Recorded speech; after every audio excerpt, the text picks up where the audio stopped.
എല്ലാവർക്കും ജോക്കച്ചൻ ഡയറീസിലേക്ക് സ്വാഗതം. ഇന്ന് നമ്മൾ തയ്യാറാക്കാൻ പോകുന്നത് എഗ് പറാത്തയാണ്. അപ്പോൾ വളരെ ഈസി ആയിട്ട് തയ്യാറാക്കാൻ പറ്റുന്ന നല്ല ടേസ്റ്റി ആയിട്ടുള്ള ഒരു പലഹാരമാണിത്. അപ്പോൾ നിങ്ങൾ എന്തായാലും തയ്യാറാക്കി നോക്കണം. അതുപോലെ തന്നെ നിങ്ങൾ ആദ്യമായിട്ടാണ് ഈ ചാനൽ കാണുന്നതെങ്കിൽ ഒന്ന് സബ്സ്ക്രൈബ് ചെയ്തേക്കണേ. അപ്പോൾ നമ്മുടെ എഗ് പറാത്ത തയ്യാറാക്കാനായിട്ട് ആദ്യം തന്നെ നമുക്ക് മാവ് കുഴച്ച് വയ്ക്കാം. അതിനായിട്ട് ഞാനിവിടെ 1/2 കപ്പ് ഗോതമ്പ് മാവാണ് എടുക്കുന്നത്. അതുപോലെ തന്നെ 1/2 കപ്പ് മൈദയും കൂടി എടുക്കുന്നുണ്ട്. ഇനി ഇതിലേക്ക് ഞാൻ 1 ടേബിൾ സ്പൂൺ എണ്ണ ഒഴിച്ചു കൊടുക്കുകയാണ്. ഇനി ഒരു 1/4 ടീസ്പൂൺ നമുക്ക് ഉപ്പും കൂടി ഇട്ട് കൊടുക്കുക. ഇനി ഇതെല്ലാം കൂടെ നന്നായിട്ടൊന്ന് മിക്സ് ചെയ്യാം. ഇപ്പം ഞാനിവിടെ നന്നായിട്ട് മിക്സ് ചെയ്തിട്ടുണ്ട്. ഇനി നമ്മൾക്ക് കുറച്ച് വെള്ളം ഒഴിച്ചിട്ട് നമ്മൾ ചപ്പാത്തി മാവിനൊക്കെ കുഴയ്ക്കുന്ന പോലെ തന്നെ ഒന്ന് കുഴച്ചെടുക്കണം.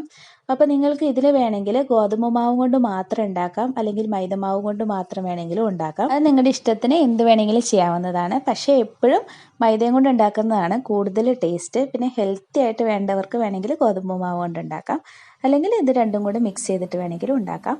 അപ്പോൾ ഇതിൽ ഞാൻ കുറച്ച് ഓയിലും കൂടെ ഒന്ന് പുരട്ടി വെച്ചിട്ടുണ്ട്. അപ്പോൾ ഇത് നിന്ന് നമ്മൾ ഒരു 30 മിനിറ്റ് റെസ്റ്റ് ചെയ്യാൻ വെക്കുകയാണ്. അപ്പോൾ നന്നായിട്ട് ഇവിടെ കുഴച്ചെടുത്തിട്ടുണ്ട്. അപ്പോൾ ഒരു 30 മിനിറ്റ് ഇങ്ങനെ ഇരിക്കട്ടെ. ആ ഒരു സമയം കൊണ്ട് നമുക്ക് ഇതിൻ്റെ ഫില്ലിംഗ് ഒന്ന് തയ്യാറാക്കാം. അതിനായിട്ട് ഞാനിവിടെ ഒരു ചെറിയ പൊട്ടറ്റോ പുഴുങ്ങിയെടുത്തതാണ്.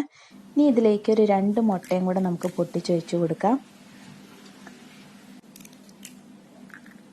പിന്നെ ഇതിലേക്ക് 1 ടേബിൾ സ്പൂൺ പാലും കൂടെ ഞാൻ ഒഴിച്ചു കൊടുക്കുന്നുണ്ട്. അപ്പോൾ നിങ്ങൾക്ക് പാല് താല്പര്യം ഇല്ലെങ്കിൽ ചേർക്കേണ്ട ആവശ്യമില്ല.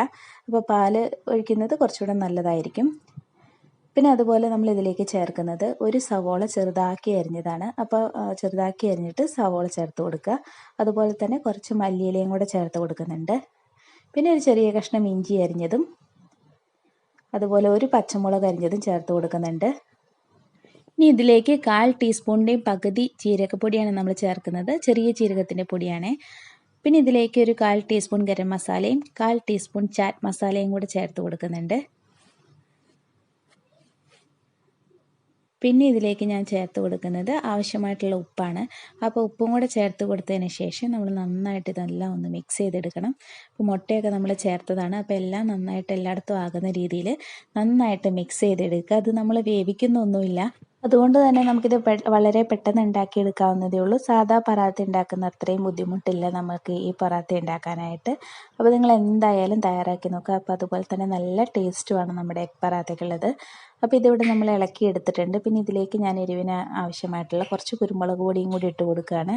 അപ്പോൾ എരിവ് നിങ്ങൾ നോക്കിയിട്ടൊന്ന് ചേർത്താൽ മതി. അല്ലെങ്കിൽ കുട്ടികൾക്കൊക്കെ കൊടുക്കാനാണെങ്കിൽ പച്ചമുളക് ചേർക്കാതെ ഈ കുരുമുളക് പൊടി മാത്രം ചേർത്തിട്ട് വേണമെങ്കിലും തയ്യാറാക്കി എടുക്കാവുന്നതാണ്. അപ്പം നമ്മുടെ മാവ് കുഴച്ച് വെച്ചിട്ട് ഇപ്പോൾ ഒരു 30 മിനിറ്റ് ആയിട്ടുണ്ട്. ഇനി നമ്മൾ സാധാ ചപ്പാത്തിക്കൊക്കെ നമ്മൾ ബോൾസാക്കി പരത്തുന്ന പോലെ തന്നെ ഒന്ന് ബോൾസാക്കി പരത്താവുന്നതാണ്. ആ ഒരു വലിപ്പം തന്നെ മതി. ഒത്തിരി വലിപ്പം വേണ്ട. ഒത്തിരി ചെറുതായാലും നമുക്ക് മടക്കാനായിട്ട് ബുദ്ധിമുട്ടായിരിക്കും. അപ്പോൾ ഇതുപോലെ തന്നെ നമ്മൾ ഉള്ളിലേക്കൊന്ന് മടക്കി എടുക്കുകയാണെങ്കിൽ നല്ല പെർഫെക്റ്റായിട്ട് നന്നായിട്ട് പരത്താൻ പറ്റും. ഇനി കുറച്ച് പൊടി തൂവിയിട്ട് നമ്മൾ ചപ്പാത്തി പരത്തുന്ന പോലെ തന്നെ ഒന്ന് പരത്തിയെടുക്കാം.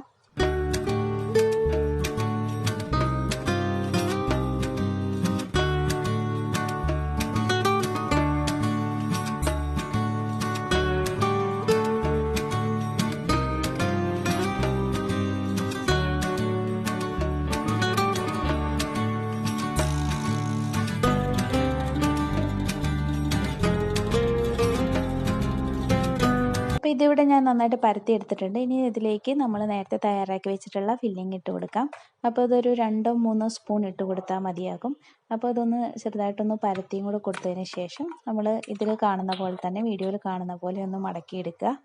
നിങ്ങൾ ആദ്യമായിട്ടാണ് ഈ ചാനൽ കാണുന്നതെങ്കിൽ ഒന്ന് സബ്സ്ക്രൈബ് ചെയ്യണേ. അപ്പോൾ കൂട്ടത്തിലുള്ള ബെല്ലൈക്കൺ കൂടെ അമർത്തിയാൽ അപ്പോൾ ഞാൻ അടുത്ത വീഡിയോ ഇടുമ്പോൾ നിങ്ങൾക്ക് നോട്ടിഫിക്കേഷൻ ലഭിക്കുകയും കാണാനും സാധിക്കും. അപ്പോൾ നമ്മൾ ഒരു ഭാഗം ഇങ്ങനെ മടക്കിയെടുത്തിട്ടുണ്ടായിരുന്നു. പിന്നെ ഈ ഭാഗം കൂടി ഇങ്ങനെ ഒന്ന് മടക്കിയെടുത്തിട്ട് ആ 2 സൈഡും കൂടി നന്നായിട്ടൊന്ന് അമർത്തി യോജിപ്പിച്ച് കൊടുക്കണം കേട്ടോ. അല്ലെങ്കിൽ നമ്മൾ എണ്ണയിൽ വറുത്ത് കോരുമ്പോഴത്തേനും അതങ്ങ് വിട്ടു പോരുവേ.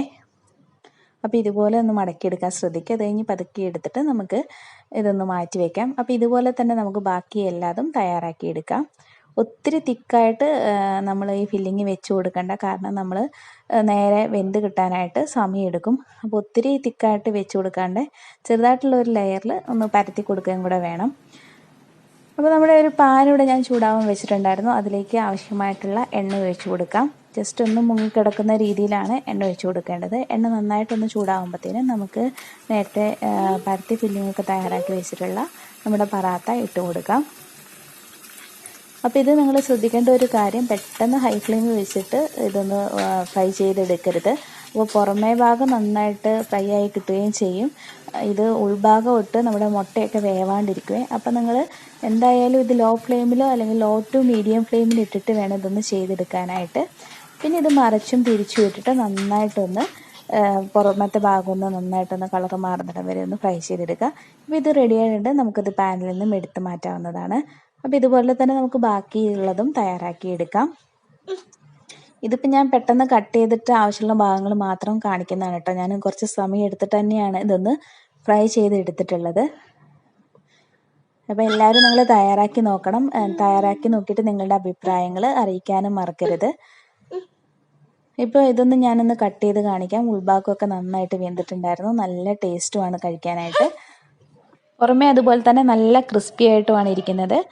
അപ്പോൾ എല്ലാവരും തയ്യാറാക്കി നോക്കുക. കണ്ടോ, നമ്മുടെ മുട്ടയൊക്കെ നന്നായിട്ട് വെന്ത് വന്നിട്ടുണ്ട്. കുറച്ചിങ്ങനെ ലെയർ പോലെയൊക്കെ ആയിട്ട് ഇരിക്കുന്നുണ്ട്. അപ്പോൾ ഇത് വേണമെങ്കിൽ നമുക്ക് സോസും കൂടെ മുക്കി കഴിക്കാവുന്നതാണ്, അല്ലെങ്കിൽ തന്നെ വേണമെങ്കിലും കഴിക്കാം. അപ്പോൾ എല്ലാവരും തയ്യാറാക്കി നോക്കുക. തയ്യാറാക്കി നോക്കിയിട്ട് നിങ്ങളുടെ അഭിപ്രായം പറയാനും മറക്കരുത്. വീഡിയോ ഇഷ്ടമായെങ്കിൽ ലൈക്ക് ചെയ്യുക, ഫ്രണ്ട്സൊക്കെ ആയിട്ട് ഷെയർ ചെയ്യുക.